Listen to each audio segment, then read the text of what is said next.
Chapter 17. And there came one of the 7 angels which had the 7 vials, and talked with me, saying unto me, Come hither, I will show unto thee the judgment of the great whore that sitteth upon many waters, with whom the kings of the earth have committed fornication, and the inhabitants of the earth have been made drunk with the wine of her fornication. So he carried me away in the spirit into the wilderness. And I saw a woman sit upon a scarlet-colored beast, full of names of blasphemy, having 7 heads and 10 horns. And the woman was arrayed in purple and scarlet color, and decked with gold and precious stones and pearls, having a golden cup in her hand, full of abominations and filthiness of her fornication. The founders didn't write.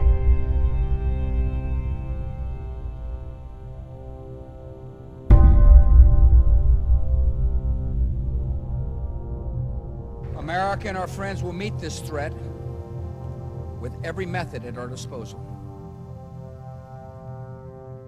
FBI, police, open up! A new report says the president and his advisors are still making anti-terrorism policy on the fly.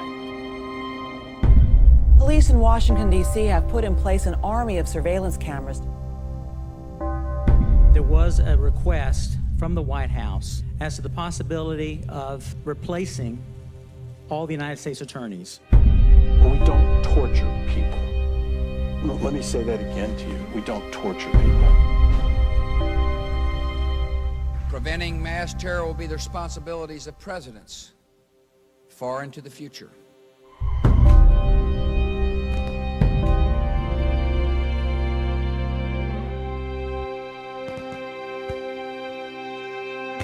I mean, we, tend to think, oh, Nazi Germany, it's like a Leni Riefenstahl film. But in fact, Germany in 1930, 31, 32 had gay rights organizations and human rights organizations and feminist organizations. It had celebrities. It had all kinds of newspapers, all kinds of debate, all kinds of dissent. It was a modern state. I didn't stop with Germany. I started to read about Stalin's Russia and Mussolini's Italy. East Germany in the 50s, Czechoslovakia in the 60s, Pinochet's coup in Chile in 73, and the Chinese crackdown on the democracy protesters at the end of the 80s. The same things recur again and again and again. Little subversions of people's rights, little constitutional changes. Fear is the most devastating of all the threats we can have in a democracy. The language of fear will cause ordinary, decent people to do things that's not in their character.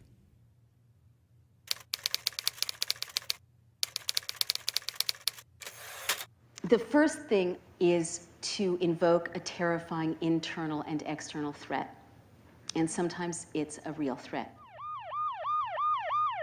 After 9/11, the Bush administration used a terrible crime against our nation to launch what it called a, quote, war on terror, end quote.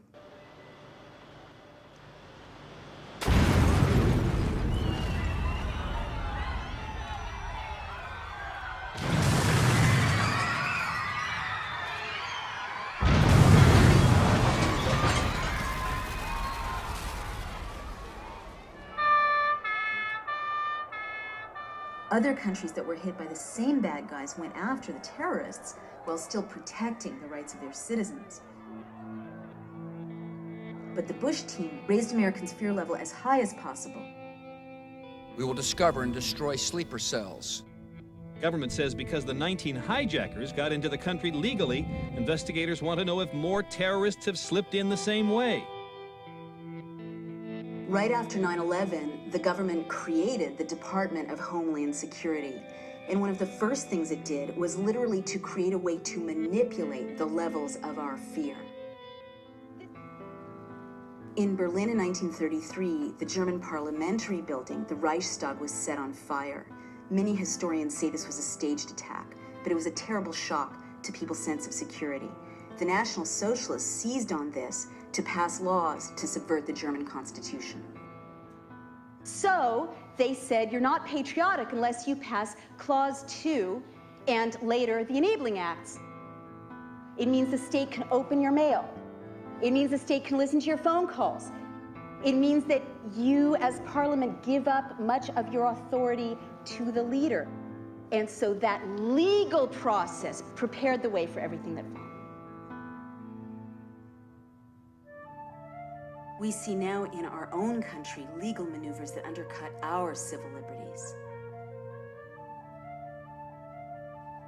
By October 2001, the White House drove the USA Patriot Act through Congress. The Patriot Act is over 300 pages long. It weighed as much as a baby. It was printed at 3 in the morning, and they had to vote on it by 11 a.m. The Patriot Act gave the government access to wiretapping you, electronically surveilling you, researching your medical records, looking at your bank records, looking at your credit card statements, even looking at the books you checked out of the library, all without you ever having done anything wrong, and all without a warrant. Today we take an essential step in defeating terrorism while protecting the constitutional rights of all Americans. Congress passed a new law called the Uniting and Strengthening America by Providing Appropriate Tools Required to Intercept and Obstruct Terrorism Act of 2001. The Patriot Act. Sure is the axis of evil for bad acronyms. The Patriot Act really opened the door for what followed. The administration used the cover of fighting terrorism to greatly expand intrusive federal law enforcement powers. Our war on terror begins with Al-Qaeda, but it does not end there. It will not end until every terrorist group of global reach has been found, stopped, and defeated. They scared us by invoking the greatest threats of all, the weapons of mass destruction, and a false nuclear threat. There is no doubt that Saddam Hussein now has weapons of mass destruction.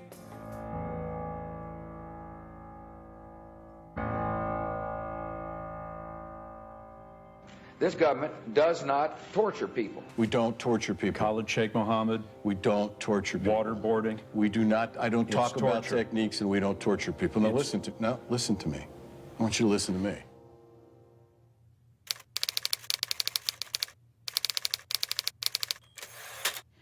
The second thing that always happens in a closing society is to create a secret prison system outside the rule of law where torture takes place. And by secret, I mean unaccountable. Now, the White House has said for years, America doesn't torture. We know now that America tortures grievously.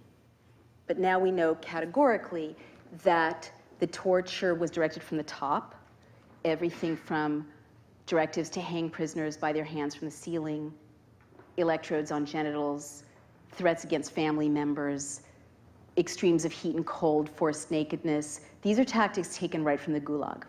And we know there are black sites around the world where people are simply disappeared.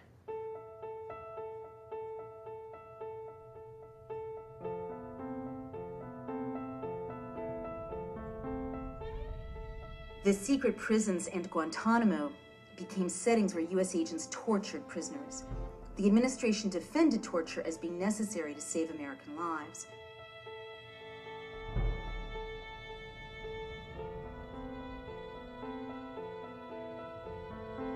I wake up on November 14th, 2001, and I read in the Times that the president has issued what's called Military Order Number 1. And it is an order of the president's that he issues as the commander-in-chief, essentially says that the president can pick up any non-citizen anywhere in the world who the president thinks might be involved in terrorism. The hunt is on. They're enemy combatants and terrorists who are being detained for acts of war against our country. And that is why different rules have to apply. When people are unpopular, vilified, painted as devils, that's when rights get swept aside. So the administration sought to redefine torture.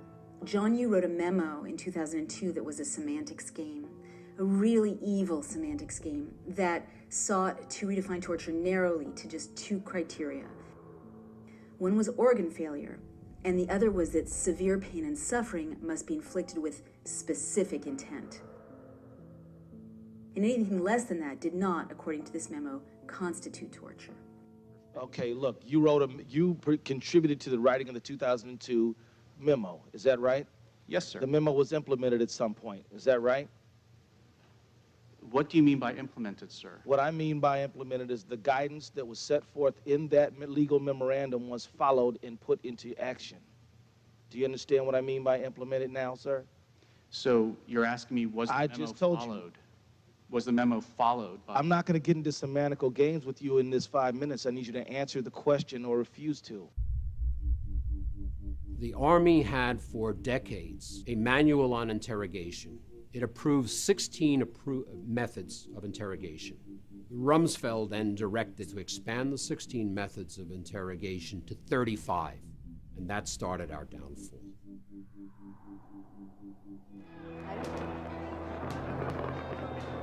You know, even the justification for invading Iraq,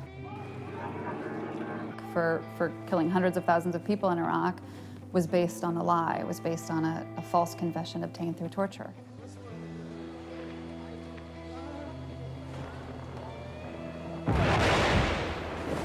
We use it as a justification to topple a regime, to invade a country, to kill hundreds of thousands of people. This is not the last war that America is going to fight. What we do today is creating a precedent for how American prisoners of war who are not yet born will be treated in the future. In 2006, Congress passed the appalling Military Commissions Act, which stripped detainees of many rights to a trial and allowed many kinds of brutality. It expands the definition of an enemy combatant and gives the president the power to detain them indefinitely. When Congress passed the Military Commissions Act, it was really a slap in the face of the founders, because they fought for any accused to have the right to a speedy and public trial by an impartial jury. This bill spells out specific, recognizable offenses that would be considered crimes in the handling of detainees. So what the Military Commissions Act does is, in a stroke, it strips the detainees of the right to challenge their own detention and treatment, or even see the evidence against them.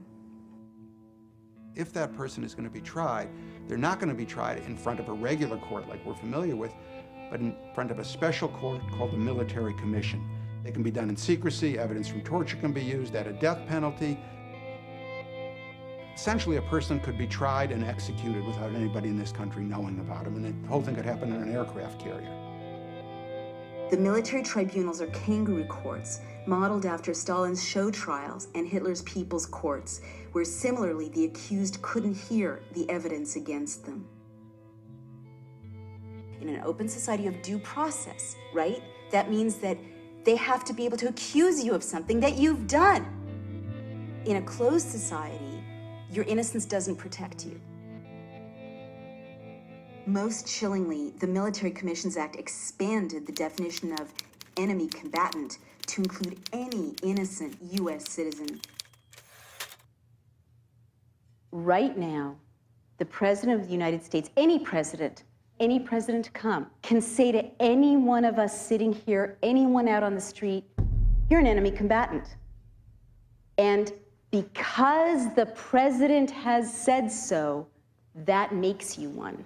And they can't torture you yet, but they will make it difficult for you to talk to a lawyer, difficult for you to see your family, and psychiatrists know that prolonged isolation makes mentally healthy people insane.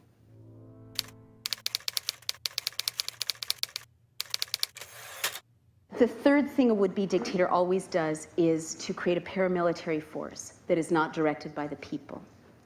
Any suggestions? Blackwater. That's right. I mean, when I lie awake at night, out of all these things, this is the one that scares me most. Hey, all these fuckers right here.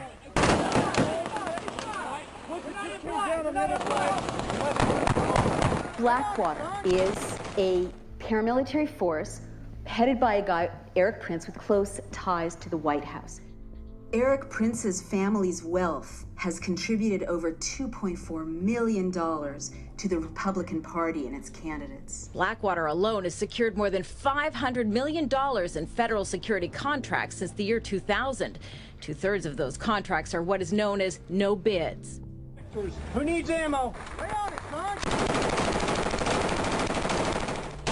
Most Americans don't know that Blackwater contractors are hand-picked torturers and murderers from countries that torture and murder their own civilians. Do you have any qualms about hiring people out of Chile to participate actively in this war? I believe the persons of that country have a free right to contract. I was in New Orleans in the aftermath of Hurricane Katrina, and I saw Blackwater mercenaries speeding up and down the streets in unmarked cars, heavily armed with M4 machine guns, flak jackets, other weapons strapped to their legs.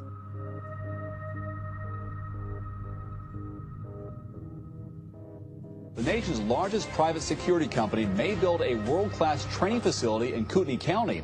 The Idaho Post Academy has signed a letter of intent to work with Blackwater if the company decides to build in the region. We feel Blackwater's reputation will hurt Idaho's reputation.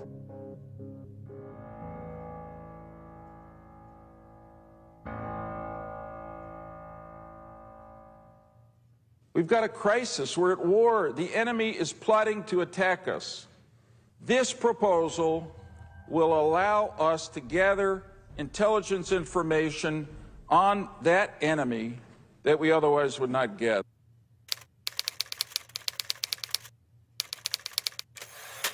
Another sign of a closing society is when government starts to surveil ordinary citizens. Mussolini pioneered this.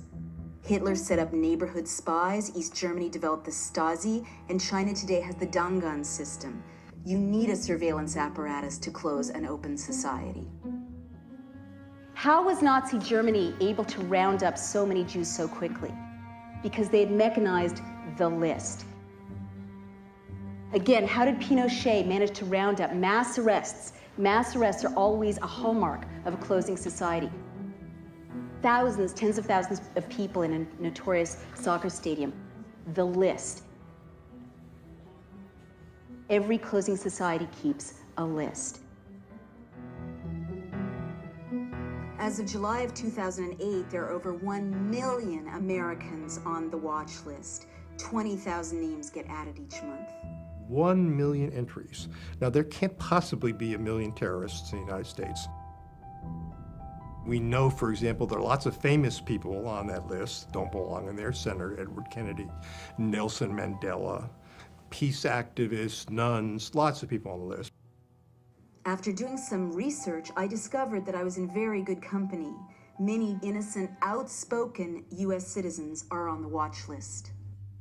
We understand that a new member is on the watch list, Drew Griffin of CNN. How did I get on this list? Well, the TSA is adamant it's not even me, even though it is me getting stopped at the airports. And my question is, why would Drew Griffin's name come on the watch list post his investigation of TSA? What is the basis of this sudden recognition that Drew Griffin is a terrorist? What a curious and interesting and troubling phenomenon.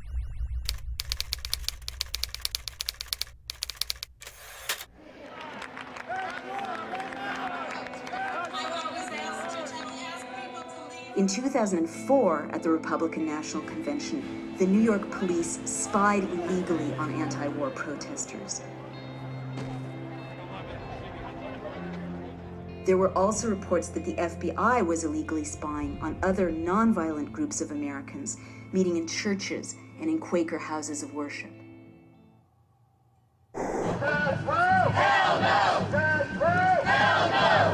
State police documents obtained by the ACLU reveal that undercover cops infiltrated local groups opposed to the death penalty and the war.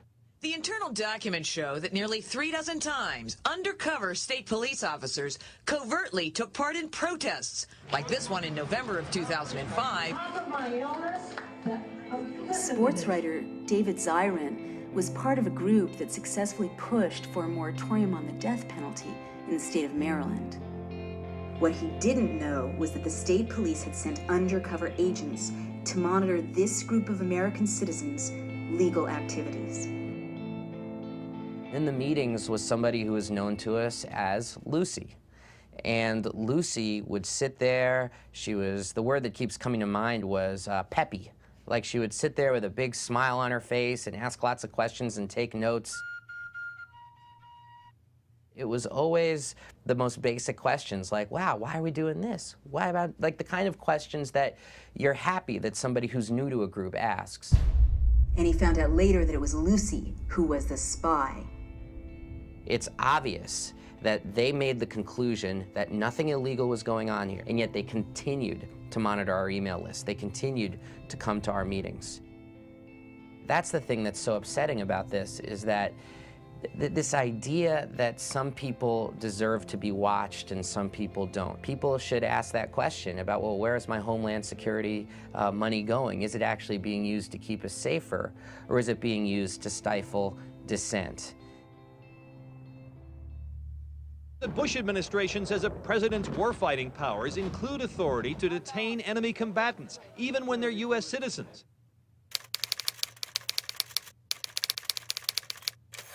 The next thing is to arbitrarily detain and release citizens. And again, this is Chaplain James Yee, a U.S. citizen, was assigned to Guantanamo Bay. He dared to speak up against the mistreatment he saw there of the prisoners. I raised concerns about the abuses that were occurring, how specifically religion was being used as a weapon to try and break these individuals. And then a troubling incident occurred. Captain James Yee was arrested after he was caught with classified documents and diagrams. Chaplain James Yee was returning from service in Guantanamo. As he got off the plane in Florida, he was detained. Much of what they were looking at were articles that I had printed off the internet. I had been enrolled in a master's degree program, and I was doing a research paper on the Syrian president. Most immediately thereafter, I was then accused of being a terrorist spy and thrown in prison. I was locked away in a single solitary cell in Charleston, South Carolina, the very same facility where the U.S. government holds what they term U.S. citizen enemy combatants. I was worried that I was going to be falsely convicted of these heinous crimes and then wrongfully put to death, whether by the electric chair or some other means. James Yee was held in solitary confinement for 76 days.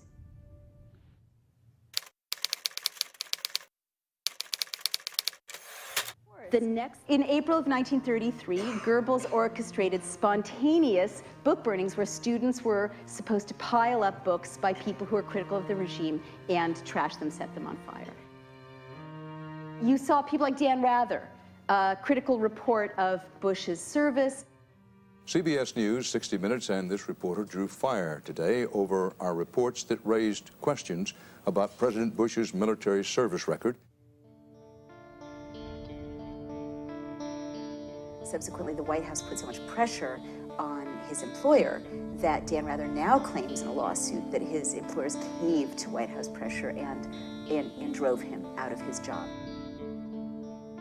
The central thing here is you can't have freedom of the press if you're going to have large, big corporations and big government intruding and intimidating in newsrooms. The chilling effect on investigative reporting is going to be something we don't want to see.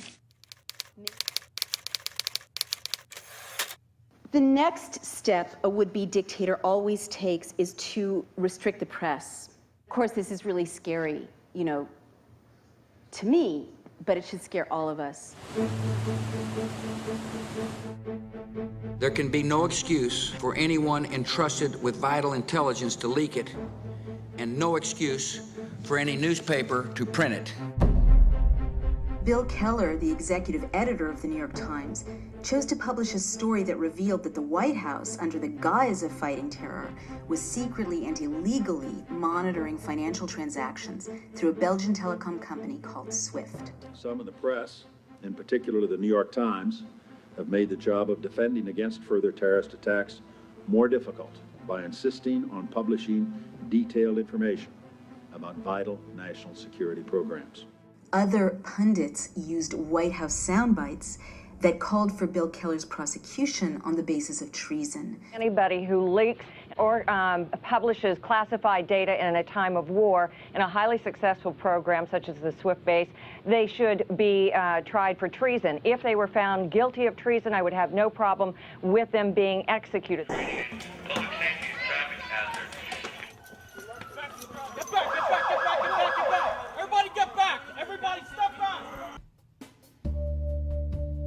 Another really scary example for those of us who are journalists here at home is Josh Wolf, no relation. He's an American freelance journalist who was jailed by a federal district court for refusing to turn over a collection of videotapes he had made during a political protest.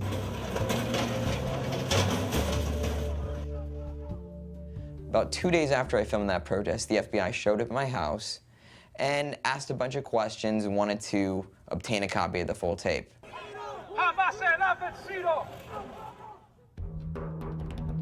Even after the FBI's subpoenas, Josh Wolf acted like a journalist and refused to turn over his sources. For this, he was sentenced to prison. I figured it would be the journalists spend the night in jail and they decided to drop the subpoena afterwards.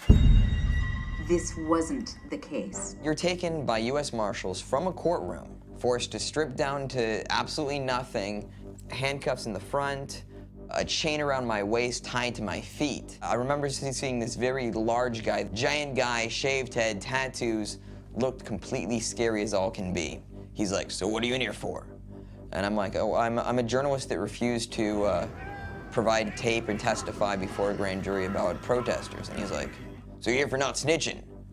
That's amazingly cool, man." He's like, "Be sure to tell people about that. You'll get respect. You won't have anything to worry about." And I'm like, "All right, note to self, I'm here for not snitching." Josh served 226 days in an 8 by 10 foot cell.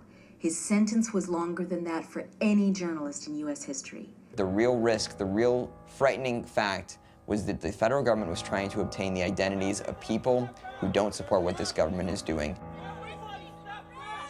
and using a journalist as an agent, a de facto agent, to do it. When I was speaking to intelligence officials about WMD in Iraq, they were willing to speak precisely because they knew that I would protect that confidentiality. And when you lose that ability to guarantee somebody's, to protect your sources, then you lose that information. Ultimately, it's the public as a whole that loses.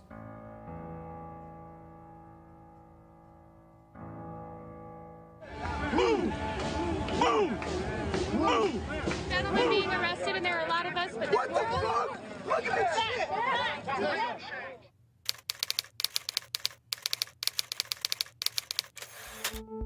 We already saw the White House use laws to silence dissent.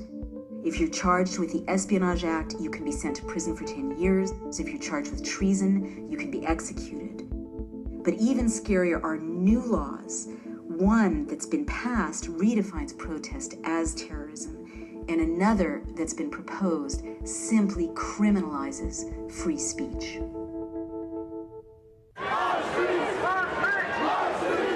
At the Republican National Convention in St. Paul in 2008, 400 American citizens were arrested for protesting.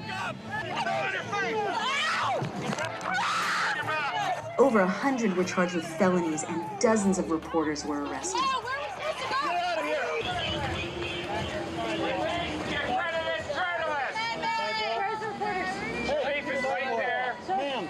Release the accredited journalist now! From the convention floor. You are violating my constitutional right. You are violating now. Sir, I want to talk to you. Do not arrest me. Right, sir. You are violating right there. He's under arrest. Stay right there. Back up, back up. Hey guys, be quiet. Among those reporters arrested was Amy Goodman, journalist and host of the program Democracy Now! Amy, we're going to get you out of here very soon. Yes. In a nearby park, there was a mass arrest of more than 200 people who weren't even part of the convention protests. You know, we knew that we hadn't done anything wrong. No one was really even holding signs. No one was really even demonstrating. We were all just hanging out. out of nowhere, the police tightened in, and everyone's kind of getting nervous at this point, and they get on the bullhorn and they say, "Ladies and gentlemen, you're all under arrest."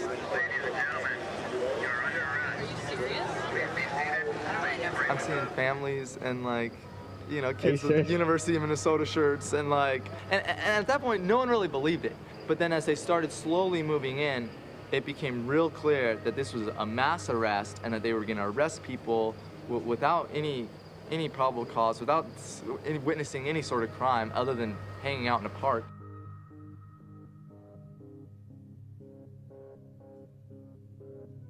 Under the Minnesota Patriot Act, 8 American citizens protesting the convention were later charged with terrorism. Get back, H.R. 1955, which blessedly hasn't passed so far, partly because we've been out there beating the drum about it. It was a bill with lots of support. Some members of Congress want to know why President Bush claims he can sometimes just ignore the law if he feels like it. This president's theory of his power is now, I think, so extreme that it's unprecedented. He believes that he has the inherent authority to violate federal law.